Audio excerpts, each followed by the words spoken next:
अब तक जो हमने पढ़ा था वो हमने पढ़ा था कॉनकेव मिरर और कॉन्वेक्स मिरर, स्फेरिकल मिरर के बारे में पढ़ा था। और हमने जो लास्ट लेक्चर था उसमें डिस्कस किया था इमेज फॉर्मेशन के बारे में। अब हम नेक्स्ट जो टॉपिक है आपका वो है मिरर फॉर्मूला। हम इसको ड्राइव नहीं करेंगे क्योंकि अभी आपका 10th लेवल पे आपका डेरिवेशन आपके सिलेबस में नहीं है, लेकिन जब आप इंटर में जाएंगे तो आप जब 12th में जाएंगे तो आपको ये ड्राइव भी करना होगा, लेकिन आपके अभी जो है डेरिवेशन नहीं है। तो हम सिंपल सा मिरर फॉर्मूले की बात करते हैं। मिरर फॉर्मूले से पढ़ने से पहले मैं आपको कुछ चीज बताता हूँ। अब हमने बात की थी दोनों मिरर्स की बात की थी, कॉनकेव मिरर्स में इमेज फॉर्मेशन की बात की थी, कॉन्वेक्स मिरर में इमेज फॉर्मेशन की बात की थी। अब मैंने एक आपका कॉनकेव वाला ही आपका एग्जांपल लिया हुआ है। ये क्या है आपका ऑब्जेक्ट, इस ऑब्जेक्ट की इमेज क्या ये बन रही है, और कॉनकेव में जो इमेज है वो इस केस में कैसी है, इन्वर्ट है। ठीक है, इन्वर्ट है, रियल है और बिटवीन सी एंड एफ है। अब हम बात करते हैं यहाँ पर ऑब्जेक्ट, ये जो है आपका, ये क्या है आपका ऑब्जेक्ट, ऑब्जेक्ट का मिरर के पोल्स, ऑब्जेक्ट से मिरर के पोल्स तक का जो डिस्टेंस होता है उसको हम रिप्रेजेंट करते हैं यू, और यू को हम कहते हैं डिस्टेंस ऑफ ऑब्जेक्ट। ठीक है, यानी ऑब्जेक्ट का डिस्टेंस कहां से, मिरर के पोल से। ठीक है, सिमिलरली अगर हम बात करें इमेज, इमेज भी जो है पोल से मिरर से कहां पर बन रही है, तो इस डिस्टेंस को हम जो कहते हैं इसको कहते हैं बी, यानी इमेज डिस्टेंस। तो आपका ये जो नया हम बात करेंगे मिरर फॉर्मूला, क्योंकि हमें ये मिरर फॉर्मूले में हमें यूज करना है, तो मैं आपको पहले बता दे रहा हूँ ये होता क्या है। तो यू क्या है, distance of object from pole of mirror. U क्या होता है, सॉरी वी, ये यू है, वी क्या होता है, distance of image from pole of mirror. वही हम पढ़ चुके हैं distance of focus point from pole, it is called focal length, आपने पढ़ा था। एफ ये क्या होता है, distance of focus point from pole, जिसको हमने क्या कहा था, इसको हमने नाम दिया था फोकल लेंथ। ठीक है, तो हमने फोकल लेंथ की बात कर ली थी। ठीक है, अब इन तीनों में जो रिलेशन ड्राइव करते हैं उसी को हम क्या कहते हैं, आपका मिरर फॉर्मूला। ठीक है, तो मिरर फॉर्मूला जो होता है, it is the relation between U, V and F, जहां फॉर्मूला क्या है, 1/f is equal to 1/v plus 1/u। This is called mirror formula. 1/f is equal to 1/v plus 1/u, जहां f क्या है, focal length यानी focus point से pole तक का डिस्टेंस, v क्या है, इमेज से पोल तक का डिस्टेंस, एंड u क्या है, ऑब्जेक्ट का पोल, ऑब्जेक्ट से पोल तक का डिस्टेंस। ठीक है, मिरर फॉर्मूला ये आपका आ गया।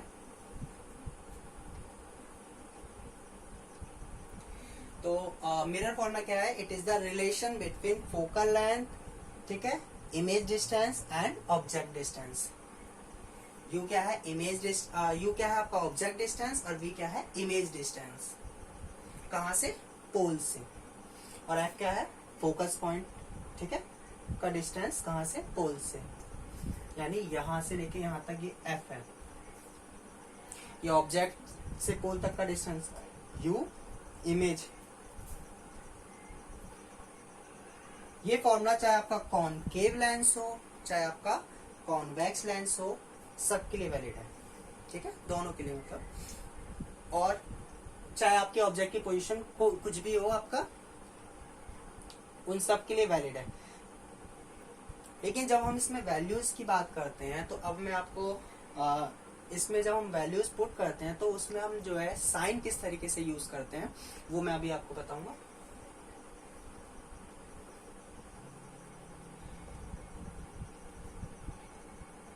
अब इसी में मैं आपको एक और चीज बता रहा हूं, मैं आपको अब मैं बात करता हूं हाइट ऑफ ऑब्जेक्ट। ठीक है, इस केस में हाइट ऑफ ऑब्जेक्ट को कहीं कहीं आपको सिंपल ओ से रिप्रेजेंट कर देते हैं, कहीं कहीं आपको एच ओ भी लिख देते हैं। इस केस में हाइट ऑफ ऑब्जेक्ट कितनी है, यहाँ पर ए बी, जैसे द हाइट ऑफ ऑब्जेक्ट। जैसे ये आपका मार्कर है, तो ये अगर मिरर के सामने रखा है तो इसकी हाइट, अब इसकी जो इमेज बन रही है वो उसकी हाइट कितनी है, तो अब हम बात करते हैं हाइट ऑफ इमेज। तो इस केस में हाइट ऑफ इमेज को हम जो आई से भी रिप्रेजेंट कर देते हैं या एच आई। यहां पर वो क्या है, ए डैश बी डैश। ठीक है, तो हाइट ऑफ ऑब्जेक्ट, ठीक है, यहां पर वो हो गई ए बी, और उसकी जो इमेज बन रही है, अब जरूरी नहीं वो इसी साइज की बने जिस साइज का मार्क है, इससे छोटी बन सकती है, बड़ी बन सकती है, वो हमने केस डिस्कस किए थे। तो उसको हम क्या कहते हैं, उसकी हाइट ऑफ इमेज।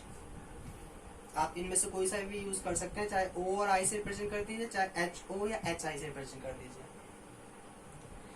तो इसी में जो हमारा नेक्स्ट टॉपिक है, फिर मैं आपको साइन किस तरीके से रिप्रेजेंट करते हैं वो बता देता हूँ। तो इसी में नेक्स्ट टॉपिक जो है मैग्निफिकेशन।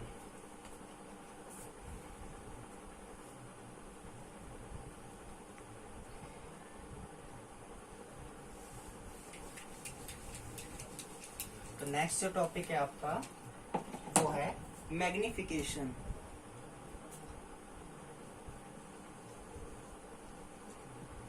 मैग्निफिकेशन, इसको हम स्मॉल m से रिप्रेजेंट करते हैं।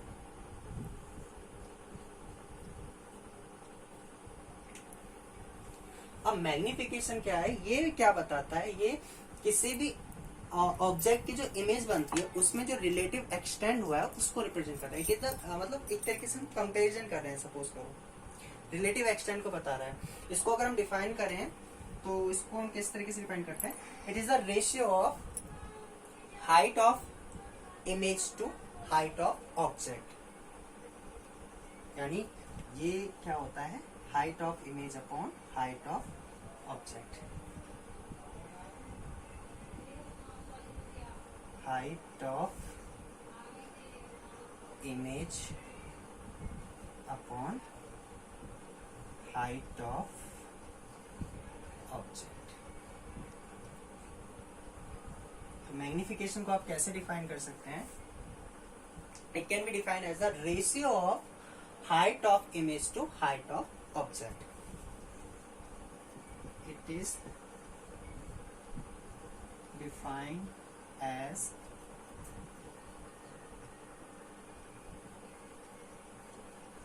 the ratio of height of image to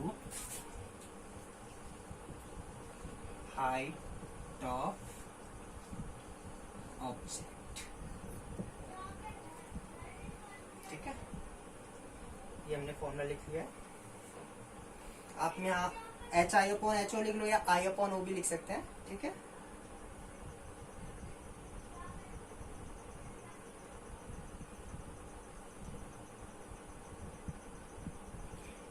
अब मैग्नीफाइंग का अगर हम इसका मैग्निफिकेशन का सिग्निफिकेंस अगर लिखें तो क्या बताता है magnification.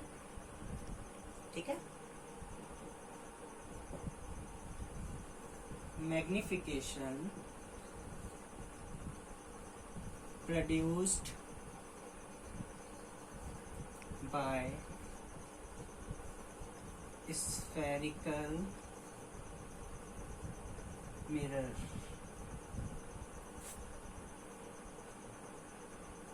gives the relative extent which तो ये क्या देता है, the relative extent to which the image of an object, the image of an object, the image of an object is magnified with respect to object size, is magnified with respect to object size। ये relative extent बताता है इस किसका, image का with respect to object की size. Simple सी बात है, ratio होता है height of image upon height of object. ठीक है, इसका एक और दूसरा फॉर्मूला है, उस फॉर्मूले को भी हम ड्राइव नहीं करेंगे क्योंकि डेरिवेशन आपके सिलेबस में है नहीं, मैं डायरेक्ट लिखूंगा उस फॉर्मूले को जी। हम इस पे जो है प्रॉब्लम्स हम करेंगे। तो मैग्निफिकेशन, सिंपल सी लैंग्वेज में अगर हम कहें मैग्निफिकेशन, जिसको हम एम से प्रेजेंट करते हैं, ये रेशियो होता है किसका, height of image to height of object, यानी HI अपॉन HO।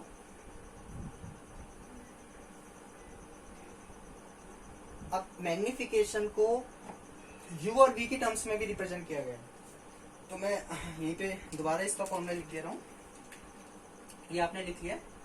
इसी फॉर्मूले को अगर मैं V और U की टर्म्स में लिखना चाहूं तो इस फॉर्मूले को हम ऐसे भी लिख देते हैं,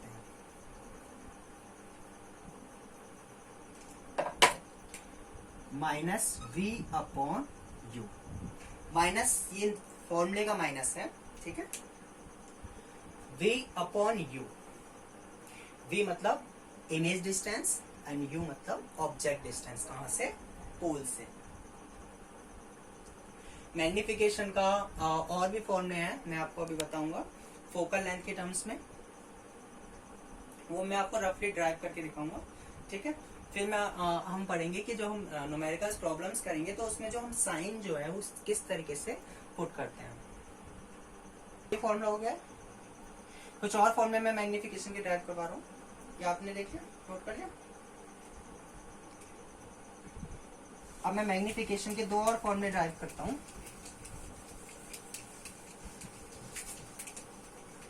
ठीक है। मैं इसको रफ करता हूँ, ठीक है।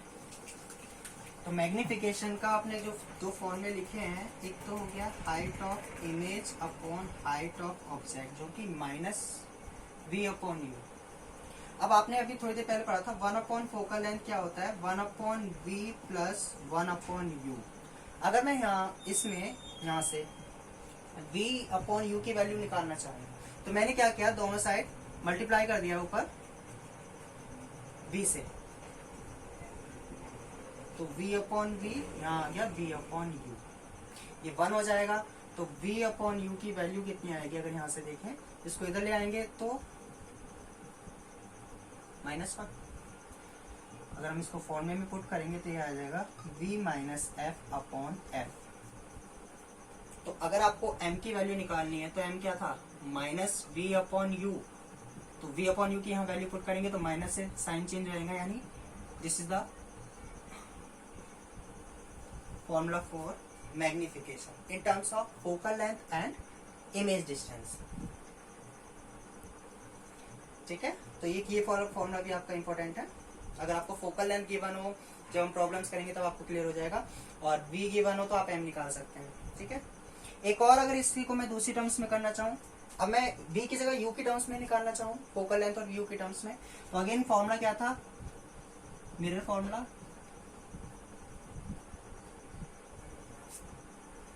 ठीक है। तो अभी मैंने इस वाले में V की मल्टीप्लाई की थी, अब मैं इसमें U की मल्टीप्लाई कर दूं तो क्या आएगा, यहाँ से +1। इसको इधर ले आते हैं तो U अपॉन V, एलसीएम लेंगे तो U minus F upon F, U upon V। Again M का फॉर्मूला क्या था, माइनस V अपॉन U। तो यहां से अगर मैं V अपॉन U की वैल्यू बात करूंगा, ठीक है, ये आ जाएगा, ठीक है। कुछ नहीं किया आपने, ठीक है। तो अब यहाँ वैल्यू पुट करेंगे तो m का फॉर्मूला कितना आएगा, माइनस रखेंगे तो अगेन साइन चेंज हो जाएगा, तो यानी क्या आएगा f upon f minus u। This is another formula. ये है ऑब्जेक्ट डिस्टेंस और फोकल लेंथ की टर्म्स में, इंपॉर्टेंट है ये भी। ये है फोकल लेंथ और इमेज डिस्टेंस की टर्म्स में। ये सिंपल जो डेफिनेशन से आया था, height of image to height of object, ठीक है, माइनस v अपॉन यू। तो ये हमने फॉर्मूले पढ़े हैं, तो मैं एक बार आपने ये फॉर्मूला पढ़ा हुआ है 1 upon F is equal to 1 upon V plus 1 upon U. ये सारे आपको फॉर्मूले लर्न होने चाहिए, क्योंकि इन पे हम प्रॉब्लम्स करेंगे। अब हम कुछ इंपॉर्टेंट पॉइंट्स की बात करते हैं कि जब हम वैल्यूज पुट करते हैं आपका इनमें, चाहे वो u की हो, चाहे वो v की हो, चाहे आपका f की हो, तो वो वैल्यू हम किस तरीके से पुट करेंगे हम वो देख लेते हैं, ठीक है। मैं रफ कर रहा हूँ।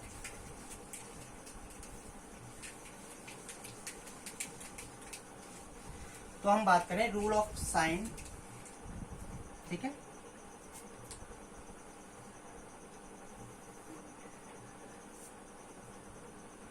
रूल आपको सीखना है तो हम इसको इस तरीके से कार्टेशियन कोऑर्डिनेट्स के टर्म्स में मैं आपको समझा रहा हूं। सपोज करो ये आपका पोल ऑफ मिरर है, ठीक है। जैसे कार्टेशियन कोऑर्डिनेट में यहाँ 0 0 होता है ना, हम ये मान लिया 0 0 है, सपोज करो, ठीक है। अब पोजीशन की जब हम बात करते हैं ऑब्जेक्ट या इमेज, तो वो कैसी बनेगी, एक्स एक्सिस पे बनेगी, ठीक है। वो प्लस माइनस कैसे भी हो सकती है, वो तो आपका कंडीशंस पे डिपेंड करता है। फॉर एग्जांपल अगर मैंने ऑब्जेक्ट को इस केस में यहाँ प्लेस किया हुआ है, एक्स एक्सिस पे किया हुआ है, लेकिन किस तरफ, अगर ये 0 है तो इस तरफ यानी माइनस में है, और इमेज जो बन रही है वो भी आपका इसी तरफ बन रही है, यानी वो भी क्या है, माइनस में, ठीक है। यानी अगर आपका ऑब्जेक्ट इधर ही प्लेस है, इस साइड, इस एक्सिस पे, माइनस वाले पे, तो u की वैल्यू कैसे होगी आपकी, नेगेटिव। यानी u की जो भी वैल्यू होगी, यानी अगर वो मैंने मान लिया यहाँ से इस मिरर से वो 2 सेंटीमीटर पीछे यहाँ आपकी ऑब्जेक्ट रखी हुई है, ये भी ऑब्जेक्ट रखी हुई है मैंने, कितना सेंटीमीटर, 2 सेंटीमीटर दूर ले लिया मैंने, तो u की जो वैल्यू आप लिखेंगे तो कैसे लिखेंगे, -2 सेंटीमीटर, क्योंकि किस तरफ है, माइनस एक्स एक्सिस की तरफ। अब इमेज जो बन रही है वो भी इस तरफ बन रही है, सपोज करो यहाँ बन रही है, मान लिया 1 सेंटीमीटर दूर बन रही है पोल से, तो v की वैल्यू भी क्या होगी, माइनस में होगी, क्योंकि कौन से एक्सिस पे बन रही है वो, माइनस वाले पे। अगर सपोज करो ये कॉन्वेक्स मिरर होता, तो आपको पता है कॉन्वेक्स मिरर में इमेज कहाँ बनती है, उसके मिरर के पीछे। अगर ये यही इमेज जो है आपकी वो इस तरफ बनती है अगर, तो अब जो v है वो तो 0 से इस तरफ किस तरफ है, प्लस वाले की तरफ। तो उस केस में सपोज करो अगर ये मेरा 3 सेंटीमीटर है, तो उस केस में ये v की वैल्यू जो मैं रखता प्लस में रखूंगा, क्यों, क्योंकि वो कौन से एक्सिस पे बन रही है, प्लस वाले पे, ठीक है। समझ में आ गया। यानी सिंपल सी बात है, ये जो पॉइंट्स रखे हुए हैं अगर ये प्लस की तरफ है, यानी अगर मैं इसको 0 मान लू, अगर ये प्लस की तरफ है तो प्लस में लेंगे, और माइनस की तरफ है तो माइनस लेंगे, ठीक है। अब ऐसा नहीं कि आप ऑब्जेक्ट को इधर ही रखते हैं, वो तो हमने डायग्राम में इस तरीके से माना हुआ है। क्या आप मिरर को ऐसे नहीं बना सकते, अगर ऑब्जेक्ट इधर रखेंगे, इमेज इधर बनेगी, तो उसी के अकॉर्डिंग आप लेंगे, मतलब जहां जिस एक्सिस पे पोजीशन है उसकी हम बात कर लेते हैं। अब हम बात करते हैं हाइट की, यानी HO और HI नेगेटिव और पॉजिटिव कब होंगे। अब हाइट जो मेजर करते हैं आप कौन से एक्सिस पे करेंगे, हाइट अगर मुझे अपनी देखनी है तो आप ऐसे, यानी इस पे y एक्सिस पे आप मेजर करते हैं ये हाइट। तो अगर सिंपल सी बात है, अगर हाइट इस तरीके से वो खड़ा हुआ है, तो हाइट जो उसकी आप कौन से एक्सिस पे कर रहे हैं, प्लस वाले पे, प्लस y पे। तो इस केस में जो हाइट ऑफ ऑब्जेक्ट है वो कैसी होगी, पॉजिटिव होगी। और अगर इमेज भी ऐसी बन रही है, सीधी बन रही है, इरेक्ट बन रही है, तो अगेन ये भी कैसा होगा, नेगेटिव, सॉरी पॉजिटिव। प्लस है ना। लेकिन अगर इस केस की बात करें, इस केस में इमेज इन्वर्ट बन रही है, मतलब 0 से इन्वर्ट यानी माइनस वाले y पे। तो अगर मैं ये इमेज यहां ना बना के इस तरफ बना दूं ऐसे, ठीक है, तो अब ये हाइट ऑफ इमेज जो है वो कैसी होगी, नेगेटिव। तो सिंपल सा लॉजिक याद रखना कि ये पोल को आपने ओरिजिन मान लिया है। अगर पोजीशन की बात करें तो एक्स एक्सिस पे जिस तरफ होगी उस तरफ उसकी उसी तरीके से उसकी वैल्यू लेंगे, ठीक है। और हाइट अगर आपका ऑब्जेक्ट, सपोज करो ये ऑब्जेक्ट हो तो, और ये उसकी इमेज हो तो ऑब्जेक्ट अगर ये होगी तो फिर ये नेगेटिव हो जाएगा, और ये इमेज होगी तो ये कैसे हो जाएगा, पॉजिटिव, ठीक है। उसके अकॉर्डिंग आपको देखना है। अब मैं बात करता हूं फोकस, फोकल लेंथ। आपके दो मिरर हैं, कॉनकेव एंड कॉन्वेक्स। अब फोकल लेंथ की बात करते हैं, ठीक है। तो फोकल लेंथ की हम बात करें, फोकल लेंथ यानी एफ। तो एफ की बात करें तो इस केस में अगर आपको याद हो, कॉनकेव में जो फोकस पॉइंट होता है वो मिरर के इस तरफ ही होता है। तो फोकल लेंथ जो है नेगेटिव होता है, किसके लिए, for concave mirror. Concave mirror में फोकल लेंथ कैसी होती है, नेगेटिव।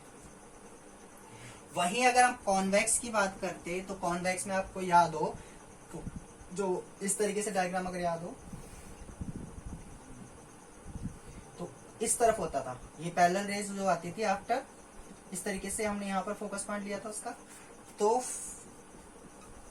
फॉर कॉन्वेक्स के लिए फोकल लेंथ जो होती है वो आपकी कैसी होती है, पॉजिटिव। ये आपको यहां से डायग्राम से समझ में भी आ गया है, क्योंकि प्लस वाली की तरफ है, इसमें माइनस की तरफ है। ये आपको लर्न भी होना चाहिए। Focal length for concave mirror is negative and for convex mirror is positive. Similarly आप रेडियस ऑफ कर्वेचर की भी बात कर सकते हैं, ठीक है। Radius of curvature, radius of curve मतलब जिस तरीके से आप इस तरीके से आर्क ड्रॉ करते हैं ना, अगर आप देखें इस तरीके से, ऐसे तो करते हैं ऐसे, तो उसका सेंटर आपने इधर रखा हुआ है। तो अगर आप कॉन्वेक्स बना रहे हैं तो उसका रेडियस ऑफ कर्वेचर इस तरफ होगा, और कॉनकेव बना रहे हैं तो उसका रेडियस ऑफ कर्वेचर इस तरफ होगा। तो अगर मैं आर की बात करूं यानी रेडियस ऑफ कर्वेचर की बात करूं तो वो नेगेटिव भी होगा और पॉजिटिव भी होगा। लेकिन किसके लिए नेगेटिव होगा और किसके लिए पॉजिटिव होगा, कौन सी मिरर के लिए नेगेटिव होगा, सेंटर से पोल तक की डिस्टेंस को रेडियस ऑफ कर्वेचर कहते हैं। सेंटर अब किस तरफ है, अगर ये मैं ऐसे ले लूं प्लस एक्स माइनस एक्स, तो माइनस में है, कौन सा मिरर है, कॉनकेव। तो कॉनकेव के लिए कैसा है आपका, नेगेटिव रेडियस ऑफ कर्वेचर।